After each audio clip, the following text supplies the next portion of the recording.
Assalamualaikum warahmatullahi wabarakatuh. Yang terhormat kepada dosen fasilitator kami yaitu Ibu Dr. Eka Misbahatul, MH, Eskop Nurse, MKop. Di sini saya perwakilan dari kelompok 3 akan mempresentasikan hasil diskusi kami tentang metode promosi kesehatan terhadap kelompok anak usia prasekolah. Berikut anggota kelompok 3. Yaitu yang pertama ada Atsir Alma, yang kedua ada Sefira Regita, yang ketiga ada Helvi Nur, yang keempat ada Fadila, yang kelima ada saya sendiri yaitu Najwa Zamira, yang keenam ada Marta, yang ketujuh ada Alan Listia, yang kedelapan ada Abdul Hakim, yang ke-9 ada Jessica. Pendahuluan. Permasalahan gizi secara nasional saat ini adalah balita dengan gizi kurang dan balita dengan gizi buruk. Pemerintah menyusun berbagai strategi baik di tingkat nasional maupun di daerah untuk mencapai target yang sudah ditentukan. Salah satu target yang akan dicapai adalah menghapus kemiskinan.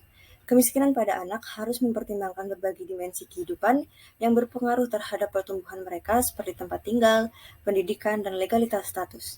Dengan adanya penghapusan kemiskinan anak, maka tidak akan ada lagi anak yang mengalami kurang gizi dan meninggal karena penyakit yang bisa diobati. Menciptakan lingkungan yang ramah terhadap anak, memenuhi pendidikan anak khususnya pendidikan di usia dini. Berbagai bentuk promosi kesehatan dengan metode penyuluhan secara langsung dengan menggunakan media leaflet dan video edukasi. Dan mengukur pengetahuan gizi seimbang pada anak balita menggunakan kuesioner pada saat sebelum dan sesudah penyuluhan. Sehingga diharapkan ibu yang memiliki anak balita lebih mengoptimalkan pemenuhan asupan gizi seimbang yang baik dalam upaya pertumbuhan dan perkembangan balita. Rumusan masalah yaitu 1. Bagaimana konsep metode promosi kesehatan. 2. Bagaimana konsep anak usia prasekolah. 3. Apa metode promosi kesehatan untuk anak usia prasekolah. Tujuan umumnya yaitu bagaimanakah konsep promosi kesehatan pada anak usia prasekolah.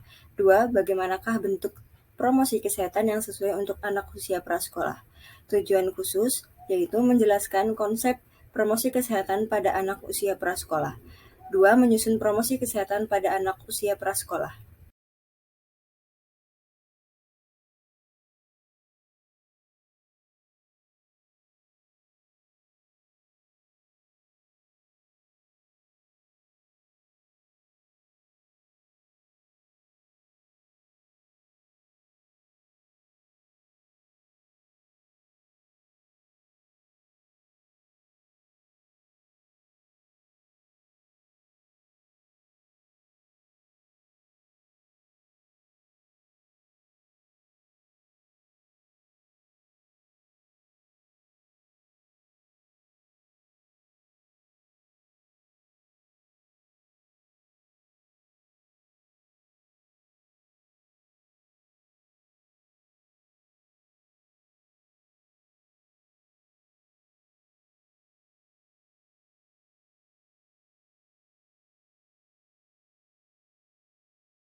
Yang selanjutnya ada masalah kesehatan pada anak usia prasekolah.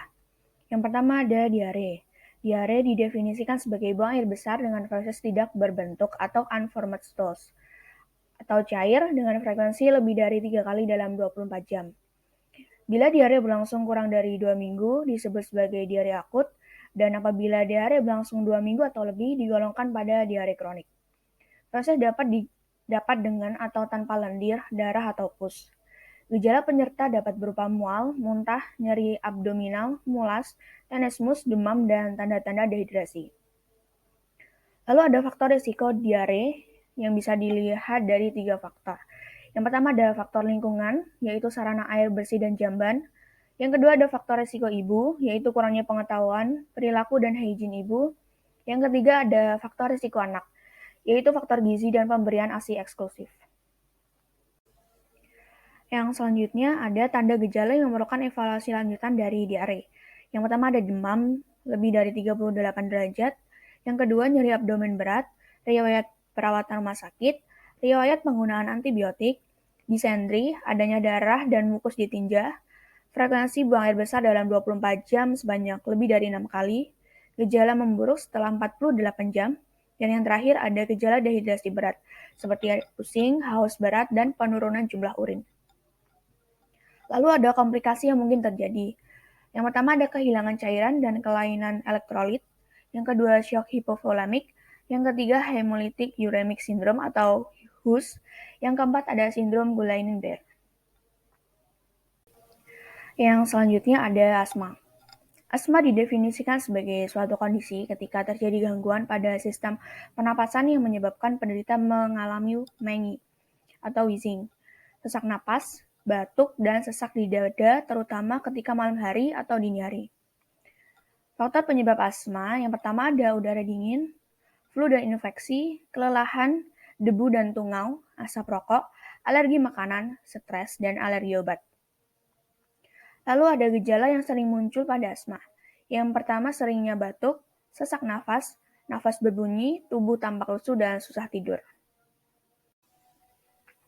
Yang selanjutnya ada ISPA. ISPA adalah radang akut saluran pernafasan atas maupun bawah yang disebabkan oleh infeksi Jesatrenic atau bakteri, virus tanpa atau disertai dengan parenkim paru. Faktor penyebab dari ISPA. Yang pertama ada faktor intrinsik. Ada jenis kelamin, umur, berat badan lahir, status gizi, dan status imunisasi. Yang kedua ada faktor ekstrinsik. Yang pertama ada kepadatan hunian, ventilasi kurang memadai, asap dalam ruangan, dan yang terakhir tingkat pengetahuan dari ibu. Yang selanjutnya ada tanda dan gejala ISPA. Yang pertama ada gejala dari ISPA ringan. Yang pertama ada batuk, serak, yaitu anak bersuara parau pada waktu mengeluarkan suara, misal pada waktu berbicara atau menangis. Yang ketiga ada pilek, yaitu mengeluarkan lendir atau ingus dari hidung. Yang keempat panas atau demam, suhu badan lebih dari 30 derajat Celcius atau jika dahi anak diraba. Lalu yang kedua ada gejala dari ISPA sedang. Yang pertama suhu lebih dari 39 derajat diukur dengan termometer, tenggorokan berwarna merah, timbul bercak merah pada kulit menyerupai bercak campak, telinga sakit atau mengeluarkan nanah dari lubang telinga, pernafasan berbunyi seperti mengorok, pernafasan berbunyi menciut-ciut. Lalu yang ketiga ada gejala dari ISPA berat. Yang pertama bibir atau kulit membiru, lubang hidung kembang kempis, anak tidak sadar atau kesadaran menurun, pernafasan berbunyi seperti orang mengorok, dan anak tampak gelisah. Setelah iga tertarik ke dalam pada waktu bernafas, nadi cepat, lebih dari 160 kali per menit, yang terakhir ada tenggorokan berwarna merah. Yang berikutnya ada stunting. Stunting merupakan bentuk kegagalan pertumbuhan atau growth faltering akibat akumulasi ketidakcukupan nutrisi yang berlangsung lama, mulai dari kehamilan sampai usia 24 bulan. Stunting menjadi permasalahan karena berhubungan dengan meningkatnya resiko terjadinya kesakitan dan kematian, perkembangan otak suboptimal sehingga perkembangan motorik terlambat, dan terhambatnya pertumbuhan mental. Faktor dari stunting, yaitu yang pertama ada permasalahan gizi dan faktor sosial ekonomi. Pencegahan stunting, yang pertama ada pemenuhan kebutuhan zat gizi bagi ibu hamil, kedua ASI eksklusif sampai umur 6 bulan, dan setelah umur 6 bulan diberi makanan pendamping ASI atau AMPASI yang cukup jumlahnya dan kualitasnya. Yang ketiga memantau pertumbuhan balita di posyandu, dan yang terakhir meningkatkan akses terhadap air bersih dan fasilitas sanitasi, serta menjaga kebersihan lingkungan. Yang terakhir ada tifoid atau tifus. Demam tifoid adalah penyakit infeksi akut yang biasanya mengenai saluran pencernaan dengan gejala demam lebih dari 7 hari dan gangguan pada saluran cerna. Penyakit ini lebih dikenal masyarakat dengan nama tifus. Disebabkan oleh bakteri Salmonella typhi. Kemungkinan kontaminasi bakteri Salmonella typhi ini didapat dari air minum isi ulang, bahan makanan mentah, makanan di warung, telur mentah, dan es balok. Gejala klinis dari demam tifoid, yang pertama ada demam, lidah kotor, tidak enak atau nyeri pada perut, mual, konstipasi, pembesaran limfa, dan pembengkakan pada hati. Penularan penyakit demam tifoid dapat dicegah dengan yang pertama, mencuci tangan dengan sabun dan air mengalir. Yang kedua, mengkonsumsi air yang dimasak. Tiga, menghindari minum dengan menggunakan es balok dari air yang tidak dimasak. Yang keempat, mencuci bahan makanan dengan benar. Kelima, memasak makanan hingga matang. Keenam, menutup makanan, imunisasi tifoid, dan yang terakhir, membuang sampah pada tempatnya. Sejak tahun 2007, Kementerian Kesehatan bekerjasama dengan Ikatan Dokter Anak Indonesia telah menyusun instrumen stimulasi deteksi dan intervensi dini tumbuh kembang untuk anak umur 0 sampai dengan 6 tahun, yang diuraikan dalam Pedoman Pelaksanaan Stimulasi Deteksi dan Intervensi Dini Tumbuh Kembang atau yang disingkat dengan SDIDTK, anak di tingkat pelayanan kesehatan dasar. Untuk mendukung implementasinya, maka pada tahun 2015 dilakukan revisi pada pedoman tersebut dengan menggabungkan buku pedoman pelaksanaan dan instrumen SDIDTK agar lebih sederhana dan memudahkan pelayanan. Metode promosi kesehatan yang tepat untuk anak usia prasekolah adalah storytelling. Storytelling merupakan sebuah seni bercerita yang dapat digunakan sebagai sarana menanamkan nilai-nilai pada anak yang dilakukan tanpa perlu menggurui sang anak. Metode ini dapat mewadahi karakteristik anak yang memiliki daya imajinasi dan fantasi yang tinggi. Storytelling menjadi salah satu metode alternatif untuk menyampaikan health education pada anak usia sekolah. Berikut adalah kelebihan dan kekurangan metode storytelling. Yang pertama dari kelebihan yaitu dapat menumbuhkan dan mengembangkan daya imajinasi anak, menanamkan nilai-nilai moral sejak dini, mengembangkan intelektual pada anak, melatih daya tangkap dan konsentrasi pada anak, mempertimbangkan ekspresi kreatif dari ide-ide dan perasaan, meningkatkan kesempatan untuk membangun kemampuan sosial. Selanjutnya, kekurangan yang pertama yaitu seringkali kesulitan dalam menyusun cerita, seringkali kesulitan dalam menggunakan media, dapat membuat anak pasif. Apabila alat peraga tidak menarik, anak juga kurang aktif. Anak belum bisa mengutarakan kembali cerita yang disampaikan. Berikut adalah tahapan storytelling. Tahap pertama yaitu persiapan. Dalam persiapan ini, hal pertama yang perlu dilakukan adalah memilih judul cerita yang menarik dan mudah diingat. Tahap kedua yaitu saat storytelling berlangsung. Proses terpenting dalam proses storytelling adalah tahap storytelling berlangsung. Saat akan memasuki sesi acara storytelling, pendongeng harus menunggu kondisi kondusif sehingga audiens siap untuk menyimak dongeng yang akan disampaikan. Terdapat beberapa faktor yang menjadi penunjang berlangsungnya proses storytelling agar menjadi menarik. Yang pertama, kontak mata. Yang kedua, mimik wajah, gerak tubuh, suara, kecepatan bercerita, dan alat peraga. Tahap yang terakhir yaitu sesudah kegiatan storytelling. Ketika proses storytelling selesai dilaksanakan, pendongeng harus mengevaluasi cerita. Melalui cerita tersebut, kita dapat belajar tentang apa saja yang telah dipelajari tadi. Setelah itu, pendongeng dapat mengajak audiens untuk gemar membaca dan merekomendasikan buku-buku dengan tema lainnya dengan isi yang menarik.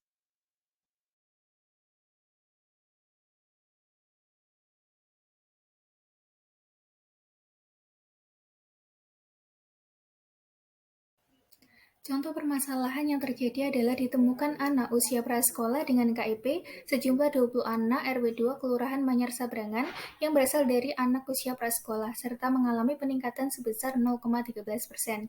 Kepatuhan terhadap KIP sebagian kecil 25% keluarga di RW 2 pernah menderita penyakit KIP dan sebagian besar 75% keluarga di RW 2 tidak pernah menderita penyakit KIP. Mengenai pola makan, sebagian besar 60% keluarga di RW 2, pola makan anak dengan KIP adalah 1 hari 3 kali, dan 40% keluarga anak di RW 2, pola makan dengan KIP adalah 1 hari 2 kali. Pengetahuan akan KMS, sebagian besar 80% keluarga di RW 2 pengetahuan tentang KMS adalah tahu, dan 20% keluarga di RW 2 tidak tahu pengetahuan tentang KMS. Pengetahuan akan gizi buruk, sebagian besar 55% keluarga di RW 2 pengetahuan macam-macam gizi buruk adalah tahu atau mengerti, dan 45% keluarga di RW 2 tidak mengerti macam-macam gizi buruk. Dalam masalah ini, penyuluhan tentang gizi atau KIP, komposisi menu makanan pada gizi pada anak diperlukan untuk meminimalisir terjadinya peningkatan penyakit KIP. Mendukung keberhasilan gerakan tersebut, peran perawat dalam memberikan asuhan keperawatan keluarga sangat dibutuhkan. Hal ini berkaitan dengan berbagai upaya kesehatan mulai dari promotif, preventif, kuratif, dan rehabilitatif. Lalu selanjutnya ada metode dan media promosi kesehatan. Promosi kesehatan adalah upaya mempengaruhi masyarakat agar menghentikan perilaku berisiko tinggi dan menggantikannya dengan perilaku yang aman atau paling tidak berisiko rendah. Program promosi kesehatan tidak dirancang di belakang meja. Namun, supaya efektif, program harus dirancang berdasarkan realitas kehidupan sehari-hari masyarakat sasaran setempat. Berdasarkan masalah di atas, untuk sasaran pendidikan keluarga, anak usia prasekolah menggunakan metode penyuluhan langsung dengan pertemuan melalui pendekatan kelompok. Media promosi yang digunakan yaitu menggunakan leaflet. Tujuannya ada dua, yaitu pertama ada tujuan jangka panjang. Tujuan jangka panjang kelompok keluarga di RW 2 menerapkan cara pemilihan, pengolahan, serta pengaturan gizi yang seimbang pada balita yang diajarkan dalam kehidupan sehari-hari. Lalu ada tujuan jangka pendek kelompok keluarga di RW 2, mampu mengetahui komposisi menu untuk gizi pada anak, lalu mampu menyebutkan apa saja macam-macam gizi buruk, dan mengerti tentang pengertian gizi buruk atau KIP. Lalu itu ada kriteria hasil. Kriteria hasil ini sendiri ada yaitu keluarga anak patuh memeriksakan anaknya ke puskesmas dan mampu menyebutkan perubahan apa yang terjadi pada anaknya. Lalu mampu menjelaskan penyebab kurangnya pengetahuan tentang gizi atau KIP yang terjadi pada anaknya. Lalu ada pelaksanaan. Pelaksanaannya yaitu di sini targetnya yaitu pesertanya kelompok keluarga RW 2 Kelurahan Manyar Sabrangan dan kader anak. Lalu dilakukan koordinasi dengan kader dalam persiapan tempat, waktu, dan peralatan penyuluhan. Lalu lakukan persiapan lalu beri penyuluhan tentang gizi atau KIP yang terjadi pada balita, beri leaflet tentang gizi atau KIP untuk membantu pemahaman para keluarga, kerjasama dengan lintas program dan sektor untuk melanjutkan memberi pendidikan kesehatan tentang kesehatan anak. Dalam kegiatan ini, selain diskusi juga dilakukan tanya jawab. Selain itu, untuk pendidikan promosi kesehatan kepada anak-anak dapat menggunakan metode komunikasi langsung dengan menggunakan kelompok-kelompok kecil dan lebih menekankan interaksi kepada anak-anak. Storytelling akan menjadi suatu proses kreatif anak-anak dalam perkembangannya dan imajinasi anak. Metode ini dapat mewadahi karakteristik anak yang memiliki daya imajinasi dan fantasi yang tinggi. Metode kombinasi dengan demonstrasi cara, yaitu dilihat, didengar, dicium, diraba, dan dicoba, menggunakan benda asli dan gambar atau media grafis seperti video, juga menjadi salah satu pilihan yang dapat digunakan. Penyampaian materi tentang makanan sehat bergizi dan bagaimana anak tidak memilah-milah makanan dapat dilakukan dengan interaksi langsung dengan media benda asli. Baik, yang terakhir ada penutup. Kesimpulan dan saran. Kesimpulan, masa prasekolah atau disebut juga masa keemasan, jendela kesempatan, dan masa kritis. Tumbuh kembang anak pada usia ini sangat menentukan dan penting sebagai penentu kualitas anak di masa depan. Metode promosi kesehatan adalah salah satu langkah yang bisa digunakan untuk mengoptimalkan potensi anak usia prasekolah. Metode promosi kesehatan yang dapat digunakan adalah bahasa yang sederhana, permainan, musik, dan demonstrasi. Media promosi yang digunakan untuk anak prasekolah dapat dilakukan secara interaktif dan disertai dengan pembelajaran yang melatih kreativitas pada anak-anak usia prasekolah, yaitu kisaran 4-6 tahun. Kegiatan yang bisa dilakukan untuk melatih kognitif anak adalah dengan menggunakan pembelajaran berupa permainan yang interaktif dan kreatif. Promosi kesehatan bisa dilakukan dengan menggunakan prosedur yang runtut dan benar serta metode yang tepat agar efektivitas promosi kesehatan dapat diterapkan serta meningkatkan taraf keberhasilan dari suatu promosi kesehatan. Sebagai perawat yang merupakan promotor kesehatan harus lebih memikirkan terkait metode apa yang tepat dan disesuaikan dengan sasaran promosi kesehatan yang akan dituju. Berikut adalah daftar pustaka yang kami gunakan. Baik, terima kasih dari kelompok kami. Terima kasih atas perhatiannya. Wassalamualaikum warahmatullahi wabarakatuh.